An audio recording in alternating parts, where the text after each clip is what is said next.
सुदर्शन चक्र धार्मिक पुराणों के अनुसार सबसे विनाशक हथियारों में से एक है। श्री कृष्ण के सुदर्शन चक्र से जुड़ी कई कहानियां पुराणों में मिलती हैं। श्री कृष्ण ने पहले सुदर्शन चक्र भगवान विष्णु के पास था।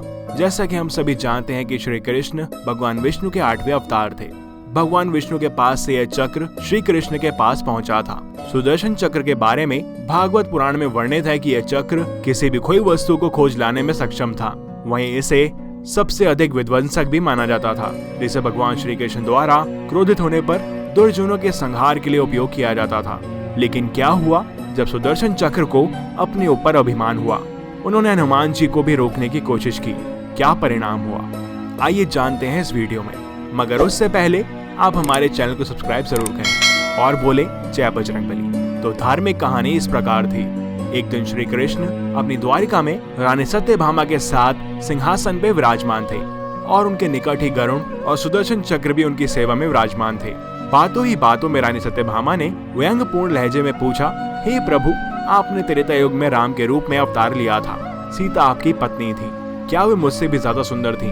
भगवान सत्यभामा की बातों का जवाब देते उससे पहले गरुण ने कहा, भगवान, क्या दुनिया में मुझसे भी ज्यादा तेज गति से कोई उड़ सकता है? तभी सुदर्शन से भी रहा नहीं गया और वह भी बोल उठा कि भगवान, मैंने बड़े बड़े युद्धों में आपको विजयश्री दिलवाई है, क्या संसार में मुझसे भी शक्तिशाली कोई है? द्वारकाधीश समझ गए कि तीनों में अभिमान आ गया है, लेकिन प्रभु की लीला तो अद्भुत है। तो श्री कृष्ण मंद मंद मुस्कुराए ये सोचने लगे कि कैसे इन तीनों के अभिमान को नष्ट किया जाए।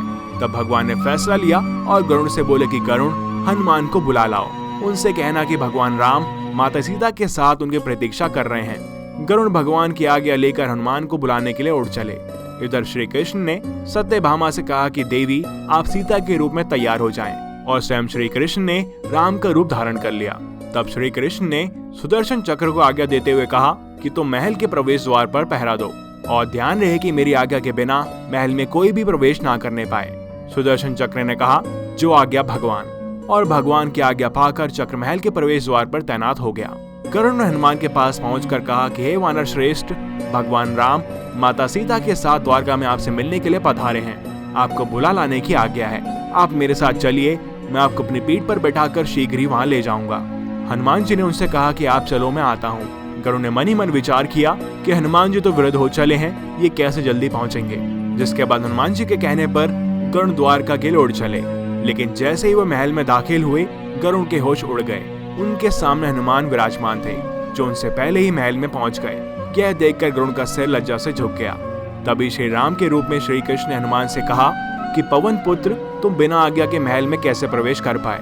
क्या तुम्हें किसी ने प्रवेश द्वार पर रोका नहीं?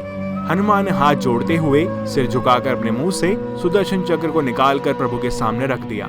उसके बाद हनुमान ने कहा कि प्रभु, आपसे मिलने से क्या मुझे कोई रोक सकता है? इस चक्र ने रोकने का तनिक प्रयास किया था, इसे इसलिए मुंह में रख मैं आपसे मिलने आ गया, मुझे क्षमा करें। भगवान मंद मंद मुस्कुराने लगे। अंत में बजरंगबली ने हाथ जोड़ते हुए श्री राम से प्रश्न किया, हे प्रभु, मैं आपको तो पहचानता हूँ, आप ही श्री कृष्ण के रूप में मेरे राम हैं, लेकिन आज आपने माता सीता के स्थान पर किस दासी को इतना सम्मान दे दिया कि वे आपके साथ सिंहासन पर विराजमान है? और ये सुनते ही रानी सत्यभामा का अहंकार चूर चूर हो गया। रानी सत्यभामा, सुदर्शन चक्र व गरुड़ तीनों का गर्व चूर चूर हो गया था।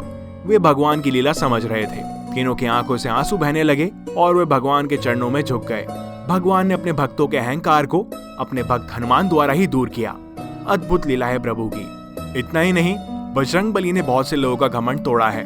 इसलिए हमें कभी भी अपने ऊपर अभिमान नहीं करना चाहिए, क्योंकि कोई और हमसे ज्यादा बलशाली या बेहतर हो सकता है। सच्चे बजरंगबली के भक्त बस भक्ति और समाज सेवा के साथ साथ धर्म की रक्षा करते हैं, उस पर अभिमान नहीं। तो बोलो जय श्री राम। हम ऐसी और कथाएं आपके समक्ष लाते रहेंगे। इस वीडियो को लाइक और शेयर जरूर करें। साथ ही हमारे चैनल को सब्सक्राइब करना ना भूलें। जय बजरंगबली।